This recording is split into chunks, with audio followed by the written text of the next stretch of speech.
Plus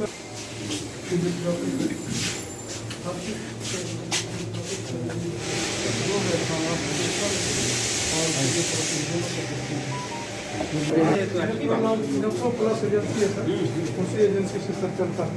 बहुत अच्छा चीज़ है सर। पहले यहाँ पर पटना जाता। यहाँ अभी कोविड का समय चल रहा है, कोविड का इफेक्ट है और कोविड की तैयारी इनकी अच्छी है। जांच भी सब चल रहे हैं, इम्यूनाइजेशन प्रोग्राम भी इनका चल रहा है, बेड भी खाली है, कोविड का कोई पेशेंट नहीं है। और जनरल एडमिनिस्ट्रेशन में कुछ डॉक्टर्स का अभाव है, जैसे ENT, eye specialist, skin specialist, radiologist, तो डिप्टी सुपरिटेंडेंट, एसीएमओ, तो वो मुख्यालय से हम बात करके आवश्यकता अनुसार इनको दे देंगे। और कुछ छोटे छोटे स्टाफ्स की कमी है, वो भी इनका हम नोट कर लिए हैं। अलॉटमेंट वगैरह है, एक आध शेड, जैसे शिशु के देखभाल के लिए वहाँ शेड का डिमांड है, तो उस शेड के डिमांड के लिए सॉल्यूशन निकाला जाएगा। और एक एबेंडोन्ड बिल्डिंग है जिसका पहले जांच हुई है कि इसको हाँ ACS साहब किए हैं कि वहाँ एक नई बिल्डिंग बनाई जाए, और इसके अपग्रेडेशन के लिए जो भी यथासंभव होगा सरकार की ओर से की जाएगी। और सब व्यवस्था ठीक है, ब्लड बैंक भी है, PSA प्लांट भी इसका चालू है, 85 बेड इनका ऑक्सीजन से युक्त है।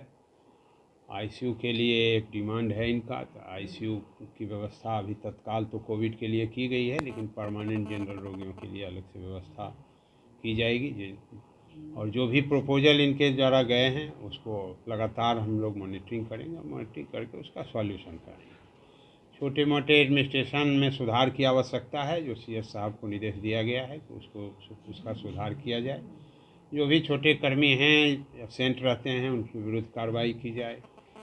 ये भी देखा जाए कि ये पूरी व्यवस्था जन कल्याण का है और जनता के लाभ के लिए है, तो जनता के लाभ के लिए उसको समर्पित होना चाहिए, उसके अनुरूप काम करना चाहिए, और उसके से संबंधित इन्हें निर्देश दे दिए गए। धन्यवाद। मतलब अस्पताल की व्यवस्था से सर आप संतुष्ट हैं?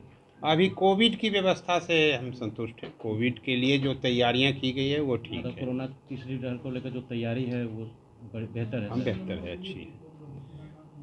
खास के PSA प्लांट में 85 बेड इनका अभी ऑक्सीजन युक्त है, और उसमें बच्चे के लिए भी अलग व्यवस्था की गई है।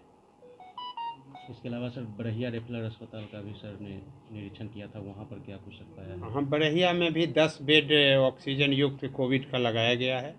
बरहिया में एक पुराना बिल्डिंग PHC का जो है अभी रेफरल हॉस्पिटल में ही समाहित हो गया, वहाँ एक 7.28 करोड़ से की लागत से CHC बिल्डिंग बनना है, जो प्रक्रियाधीन है, और उम्मीद करते हैं कि मार्च तक उसका शिलान्यास होना चाहिए।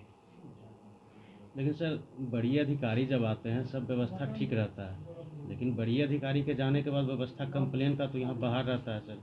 कोई भी मरीज आते हैं तो तुरंत उनको रेफ़र कर दिया जाता है, ऑन द ड्यूटी डॉक्टर नहीं रह पाते हैं सर। इस तरह की जो शिकायतें हैं लगातार मिलती रहती है, इसको लेकर सर की तरफ से क्या कुछ पहल? ये शिकायत जो आपका है सो कुछ हद तक जेन्युइन है। आज भी बहुत सारे डॉक्टर, जबकि सबों को 3 दिन पहले ही से सूचना है कि सचिव का आगमन है और आज रहना है, तो आज भी कुछ एब्सेंट पाए गए हैं, तो उसमें सुधार करेंगे। CS साहब को निर्देश दिया गया है, और राज्य स्तर से भी जो कार्रवाई होगी सब की जाएगी।